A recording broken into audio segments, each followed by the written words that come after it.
어. 최 선생님, 제가 이렇게 서 있으니까 좀 이상해요? 우리 최종성, 최성종, 오랜만입니다. 우리 사모님하고 반갑습니다. 제가 두 안식일에 걸쳐서 이 성화를 통한 이제 말씀의 은혜를 나누었습니다. 그리고 나서 좀 며칠 고민을 했는데 제가 두 안식일을 이제 강단 아래 내려와서 이제 이런 그 마이크를 쓰고 참 저는 굉장히 이게 어색한데 앞으로 이걸 어떻게 진행을 할까 생각을 하다가 제가 이제 몇 주만 더 이 원고에 의존하지 않는 이런 이제 설교 말씀을 드려야겠다는 생각을 가지고 용기를 내서 온 겁니다. 되게 이 설교자가 원고를 이렇게 벗어나면 굉장히 두렵거든요. 잘못하면 이제 갈 길을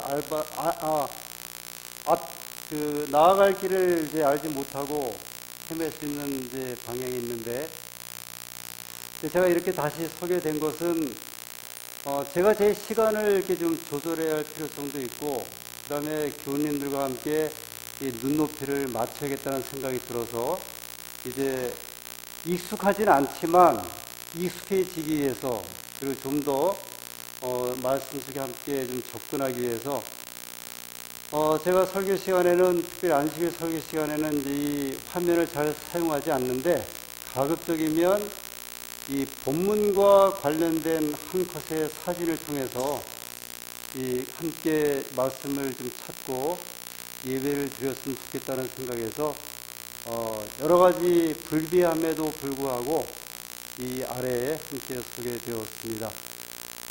오늘은 모세의 노래, 어린 양의 노래입니다.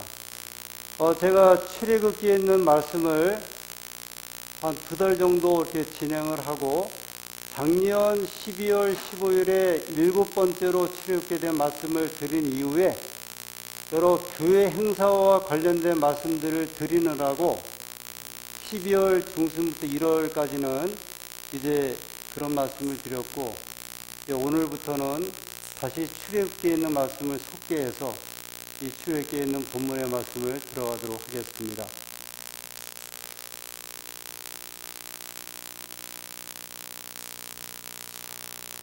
예.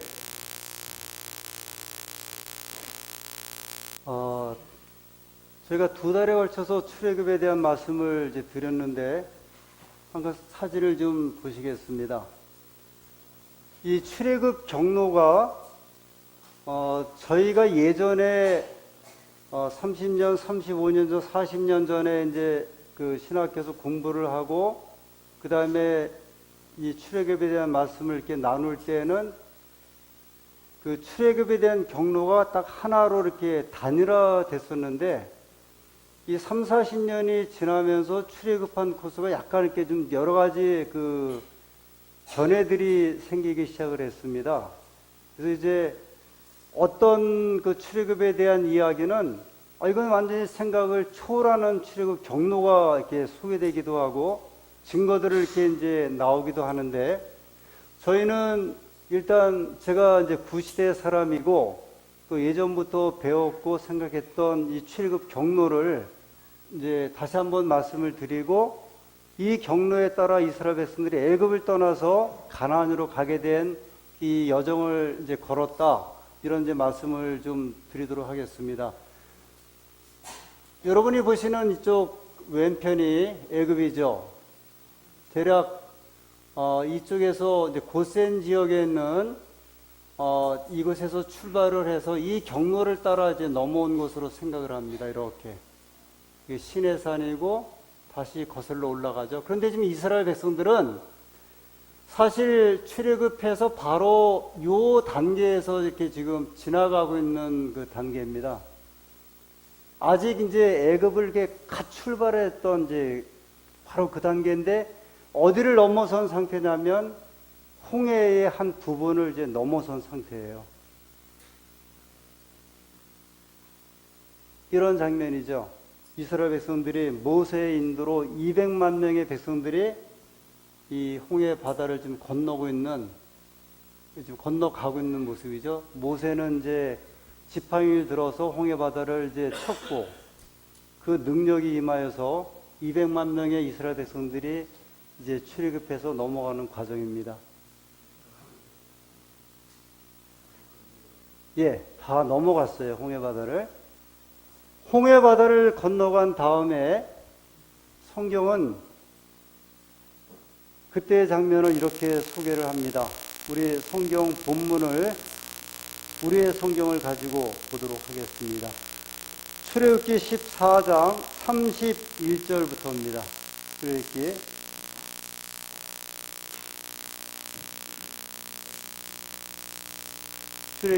14장 31절. 이스라엘이 여호와께서 애굽 사람들에게 베푸신 큰 일을 보았으므로 백성이 여호와를 경외하며 여호와와 그 종 모세를 믿었더라.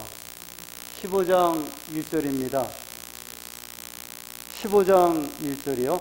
이때에 모세와 이스라엘 자손이 이 노래로 여호와께 노래하니 일렀을 15장 1절에 보면 이 시작이 이때에 그렇게 시작됩니다. 이 이때는 앞에 14장에 이스라엘 백성들이 홍해 바다를 건너면서 있었던 그 사건을 이제 소개를 한 거죠.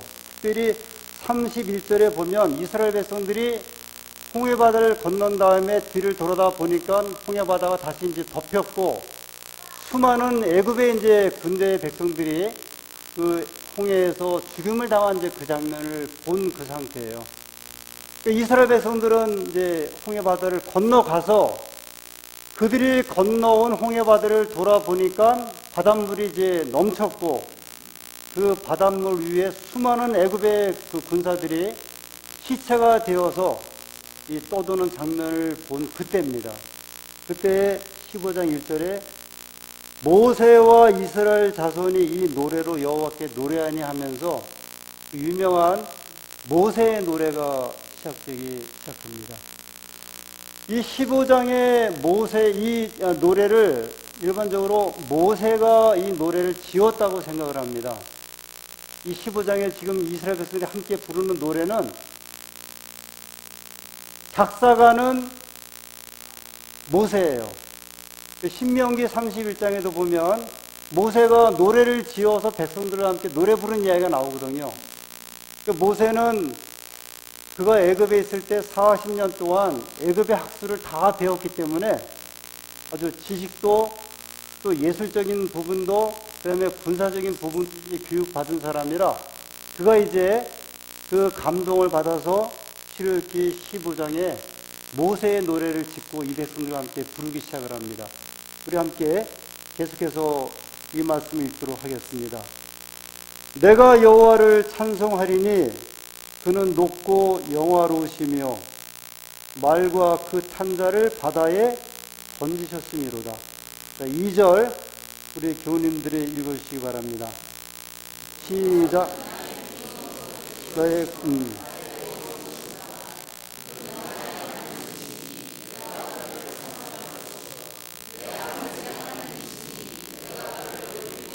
홀수는 제가 읽겠습니다. 여호와는 용사시니 여호와는 그의 이름이시로다.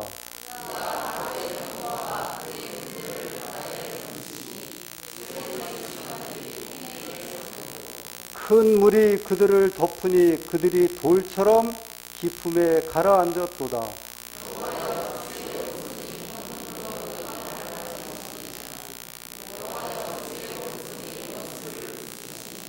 주께서 주의 큰 위엄으로 주를 거스리는 자를 엎으시니이다.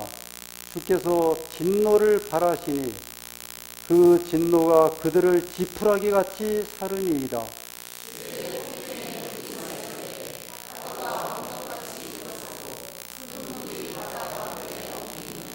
대적의 말이 내가 쫓아 미쳐 탈취물을 나누리라. 내가 그들로 인하여 내 마음을 채우리라. 내가 내 칼을 때리니 내 손이 그들을 멸하리라 하였으나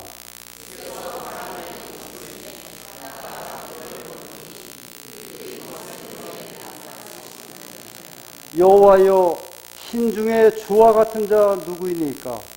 주와 같이 거룩함에 영광스러우며 찬송할 만한 위엄이 있으며 기이한 일을 행하는 자 누구니까?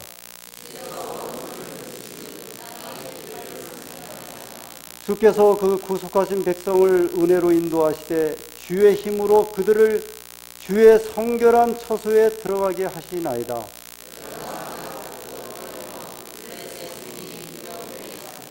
에돔 방백이 놀라고 모압 영웅이 떨림에 잡히며 가나안 거민이 다 낙담하나이다.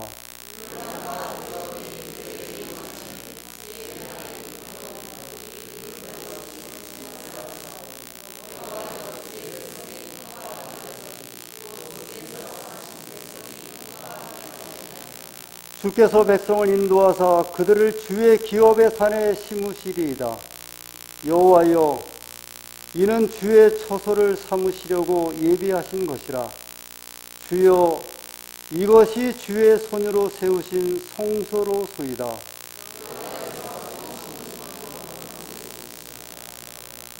아멘. 여러분 한번 생각해 보세요. 이게 몇만 명이 부른 찬미예요? 200만 명이에요. 세계 역사에 200만 명이 합창을 불렀던 역사가 없잖아요. 엄청난 노래가 이 음성이 이 홍해 바닷가에서 이 홍해 바다를 아주 메아리치고 것입니다. 이들이 노래를 마친 다음에 다시 20절, 15장 20절, 제가 20절, 21절 읽겠습니다. 아론의 누이 선지자 미리암이 손에 소굴을 잡음에 모든 여인도 그를 따라 나오며 소굴을 잡고 춤추니 미리암이 그들에게 화답하여 가로되 너희는 여호와를 찬송하라. 그는 높고 영화로우시며 말과 그 탄자를 바다에 던지셨음이로다 하였더라. 역사학자들은 이렇게 이야기를 합니다. 이 노래는 세상 역사에 있어서 가장 최초의 노래였다 이야기를 합니다. 아마 성경에서도요, 이렇게 많은 백성들이 하나님을 찬양하는 노래가 불려진 적이 없는데 홍해 바닷가에서 불려지게 되었습니다. 저는 이제 이 말씀을 읽고 준비하는 가운데 이런 생각을 좀 하게 되었습니다. 지금 이스라엘 백성들이 뭐 하는 중이에요? 도망하는 중이거든요. 그럼 도망하면 홍해 바다를 지금 간신히 건너갖고 도망하면 지금 뒤를 쳐다볼 게 아니라 어디를 보고 앞으로 향하여 가야 돼요? 앞으로 그냥 정신없이 가야 되는데, 왜냐하면 이 홍해 바다가 완전히 이렇게 애굽과 이 광야를 가로지르는 게 아니라 홍해 바다의 끝이 있거든요. 그 애굽의 군대가 1차로 보낸 군대가 전멸했다는 말을 들었으면 그 다음에 애굽에 남아있는 군대가 또 누구를 쫓아올 거예요? 이스라엘 백성들을 쫓아올 터인데, 모세는 홍해 바다를 건넌 후에 이 백성들을 재촉하여 앞으로 진군하는 것이 아니라 홍해 바다를 바라보면서 저희가 지금 읽은 이 출애굽기 15장에 아주 장엄하기도 하고요, 가장 영광스럽기도 하고 가장 힘든 이 찬미를 부른 것을 알게 됩니다. 여러분, 우리가 우리의 인생살이를 이야기할 때 이 구애의 바다를 건넌다 이야기를 합니다. 이 탄식의 바다를 건널 때가 있죠. 하염없이 사람들은 이제 그 분위기 속에 사람들의 마음이 빠지게 되는데, 모세는 이스라엘 백성들이 애굽에 있는 동안에 한 번도 하나님을 향한 이런 찬미를 불러본 적이 없었을 거예요. 그러나 아마 숨죽여서 아주 강제노동, 그 다음에 끌려감의 일을 하다가 한 번도 하나님을 찬양하는 목소리를 바라본 적도 없고 그들이 찬미를 불러본 적도 없는데, 그들이 못 불렀던 그 찬미를 아마 목이 터져라 부른 것이 바로 홍해에서 불렀던 200만 명의 백성들이 불렀던 이 찬미입니다. 그래서 우리가 이제 이 시편에 있는 말씀들을 이렇게 잘 보면요. 시편에 있는 시들의 그 상당한 부분, 그 노래들이 어디에 근간을 두고 있는 가사냐면 출애굽기 15장에 있는 노래들이에요. 시편 150편에 나오는 하나님을 찬양하는 이 가사들의 그 상당한 부분이요. 출애굽기 15장에 모세가 불렀던 이런 찬미가 이제 근간이 돼갖고 계속 연결되기 시작을 합니다. 하나님을 찬양하라, 능력의 하나님을 찬양하라 하면서 계속 반복합니다. 그것이 시편의 노래뿐만이 아니라 하박국에 있어서도 하박국 3장 17절을 보면 출애굽기 15장의 모세의 노래가 그대로 적용되고 하나님의 종들에 의해서 대대로 주의 말씀이 전해지게 됩니다. 아주 힘 있는 노래였고요. 감동적인 찬미였습니다. 우리는 어떤 노래를 불러야 할까? 제가 다시 중부 지역에서 있었던 우리 연합 그 찬양 예배에 대한 말씀을 드려야 될 것 같습니다. 그때 우리 찬양대가 불렀던 찬미 제목이 뭐죠? 은혜 아니면. 근데 저는 제가 그 찬미를 부르지 않았기 때문에 그 다음에 가사를 잘 몰라요. 그래서 이제 제가 그 찬양대가 맞춰진 다음에 이제 집에 와서 한 일주일 동안에 계속 그 찬미가의 그 노랫소리가 머릿속에 계속 맴돌고 있었습니다. 계속. 아마 찬양대원들은 한 2주 정도는 갔을 것 같아요. 이걸 끝없이 불렀기, 저는 듣기만 했는데도 한 일주일 동안, 그래서 제가 그런 유머 썼잖아요. 은혜 아니면 누구라고요? 자애 아닌가? 일주일 동안 계속 있었네요. 그런데 저만 그런 것이 아니라 우리 찬양대장님도 그때 표현했던 것처럼 그 찬양 발표에 참석했던 많은 교우님들이 엄청나게 그 음악에 이제 감동을 받은 거예요. 저도 감동을 받아갖고 12월 달에 삼육대학에서 12월 30일이죠. 그 예언의 소리 합창단 50주년 기념 음악회가 있었는데 거기 가기로 결심을 한 거예요. 제가 안산에 와서 한 번도 삼육대에 있는 음악회 간 적이 없어요. 그 다음에 삼육대가 가까운 광릉에 있을 때 6년 동안 있는 동안 한 번도 간 적이 없어요.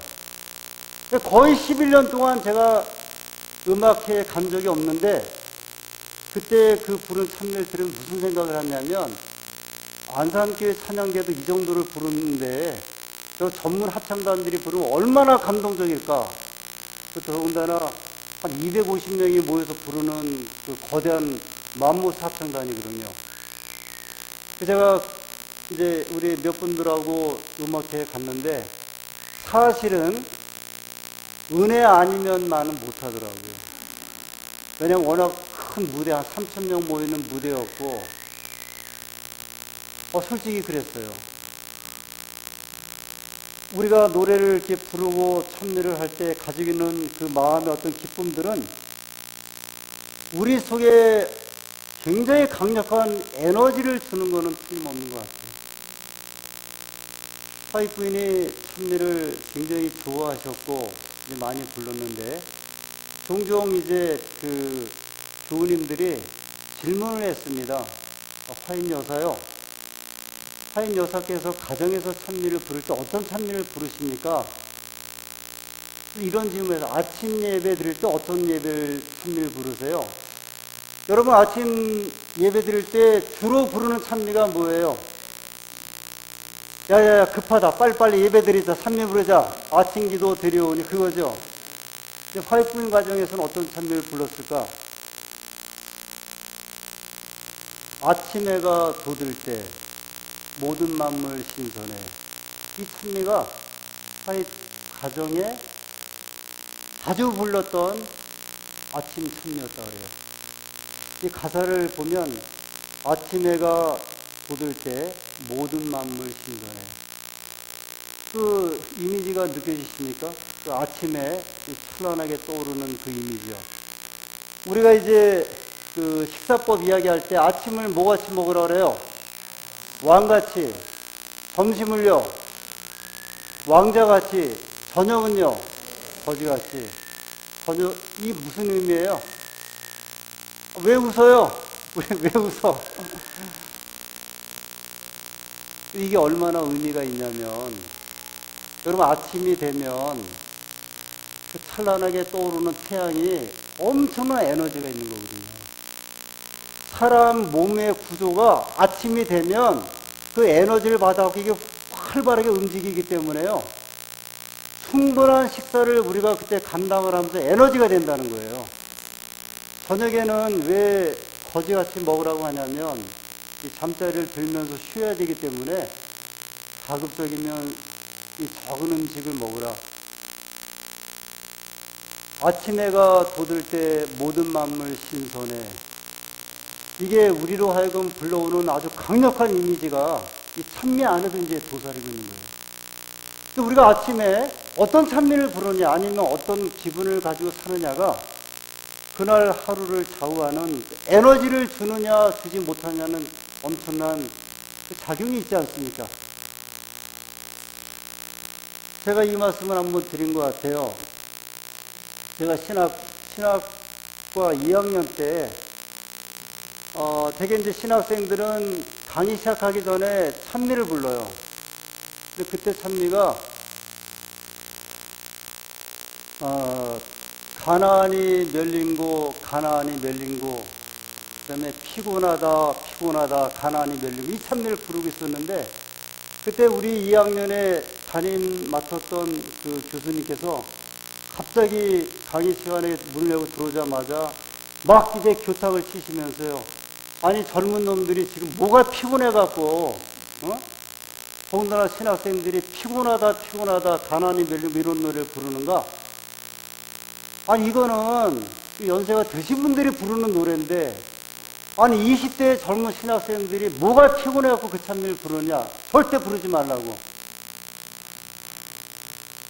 그런데요, 우리나라에 이제 그 수많은 가수들이 있는데, 그 가수들의 이제 노래 가사하고, 그 다음에 그 사람들의 수명하고 이렇게 분석한 이제 논문이 있어요.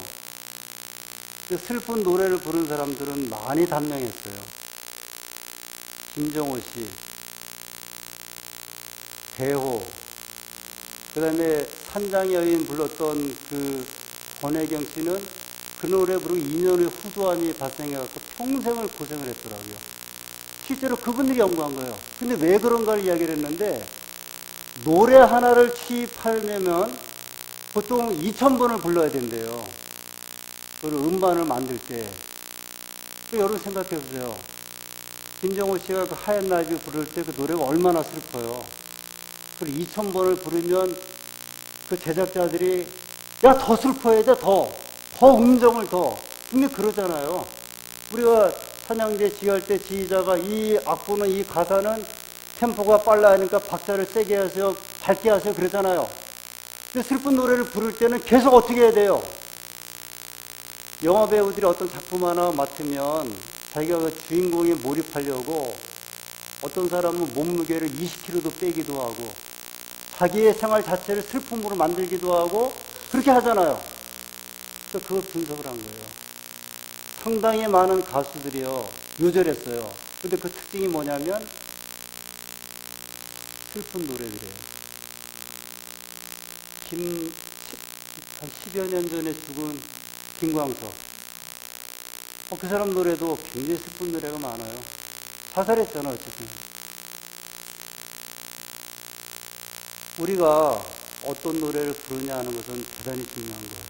제가 최근에 이 스마트폰에서 아주, 야, 어떻게 이게 있지 하고서 발견한 게 있는데 그게 뭐냐면 70년대, 80년대에 음악 프로그램을 이렇게 유튜브에 계속 올리더라고요. 별이 빛나는 밤에. 이거 들어보신 분들 계세요? 한번. 이게 80년대. 아마 김일하 집사님도 들어오셨다고요. 뭐, 이종환의 밤의 디스크쇼. 그 다음에 임국희가 아나운서의 한밤의 음악 테이프. 1시까지인데요. 제가 이거를 70년대, 80년대 초까지 들었거든요. 저 삼육동에서 공부할 때 라디오 틀어놓고 공부를 하는데 저는 그때 뭐 클래식도 듣고 그다음 음악방송을 FM을 듣는데 근데 이 음악을 이렇게 다시 듣는데요. 거기에 이제 댓글 다른 사람들이 있어요. 근데 대부분이요. 그 시절이 그립다. 슬프다. 어떤 사람은 좀 미국에서 내가 40년 전에 고국을 떠나왔는데 내가 언제 고향으로 돌아갈고. 근데 그 앞에 나오는 처음에 음악 프로그램 하면은 아주 그 인상적인 음악들이 나오잖아요. 이제 처음으로. 야, 근데 그 음악을 자꾸 듣다 보니까 저도 뭐가 되냐면 이제 까불어지는 거예요, 이제. 그래서 제가 가끔 듣거든요. 밤에 듣는데 그때 그 40년 전에 그 중에 한 사람이 지금도 이제 아나운서 하는 사람 김세원 씨요. 이분은 어떤 프로그램에 뒤에 이제 나레이션 하는 프로그램 하는데 거기에 댓글 다는 제가 그래서 제 노트에다가 그걸 다 적어봤어요. 그 시절에 표현했던 것들을 들어봤는데 역시 이 슬픈 노래는 사람의 감정을 이렇게 자꾸 내려서 를 침잠케 하는구나 하는 걸 느끼게 돼요. 모세의 노래는 슬픈 노래가 아니에요. 이렇게 15장에 이 노래 한번 보세요. 이게 슬픈 가사가 있는지 보세요. 하나님의 능력을 찬양하고 그 다음에 이제 후반부에 가서는 하나님께서 어떻게 우리를 인도하실지를 갖다가 미리 적어놨더라고요. 하나님께서 뭐 블레셋도 물리치실 것이고 우리의 걸음을 굳게 하실 것이다. 과거에 돌아봐서 자꾸 회고하면서 슬퍼하는 그런 우리가 저 애굽에서 이렇게 고생을 했는데 먹지도 못하고 하는 슬픔의 노래가 아니에요. 그런 내용은 하나도 안 나와요. 하나님의 능력이 우리를 어떻게 이끄는지를 아주 강력하게 모세는 200만 명의 백성들과 함께 그는 노래를 불렀고 선창을 하고 지었고 그 다음에 인도에서 나간 것입니다. 그래서 저희도 모세의 노래, 여러분과 제 생애 가운데 모세의 노래가 여러분과 제 그 가슴 속에 늘 힘 있는 노래가 되기를 간절히 소원합니다. 여러분 혹시 기억하세요? 제가 2014년도에 이제 부임하면서 첫 설교가 새 노래를 부르자. 그게 이제 제 말씀의 제목이었어요. 새 노래를 부르자. 제가 이 성경절 한 말씀 읽고 오늘은 여기서 마치겠습니다. 어린 양의 노래는 뒤에 가서 얘기했습니다. 시편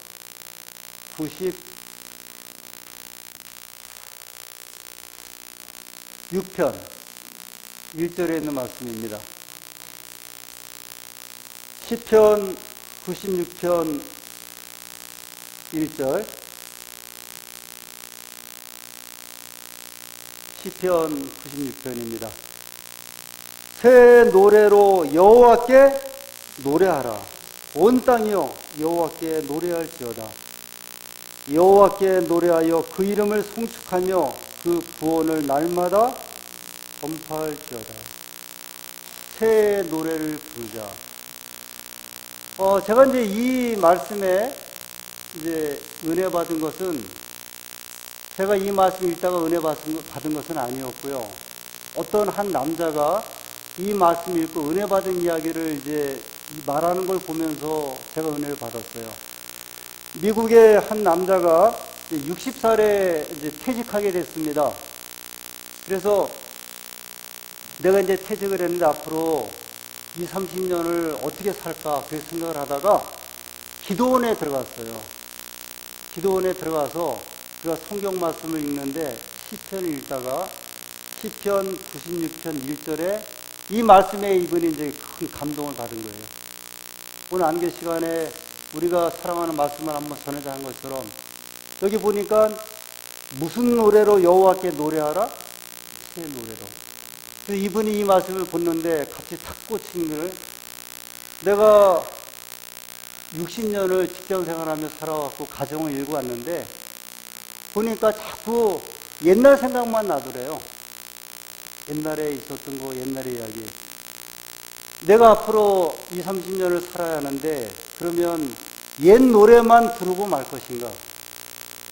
내가 옛날에 있었던 직장에서 있었던 뭐 놀라웠던 이야기들 뭐 가정을 돈을 벌어서 부양했던 이러한 이야기들을 가지고 남은 이 30년을 살아갈 것인가?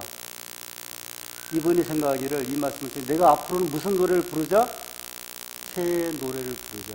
이제는 새 노래다. 과거는 다 지나갔고요. 과거 이야기를 해봤자 무슨 소용이 있겠어요. 나는 이제 무슨 인생을 살 것이다? 새 인생을 살 것이다. 이스라엘 백성은 홍해 바다를 건너면서 옛 노래는 이제 그쳤어요.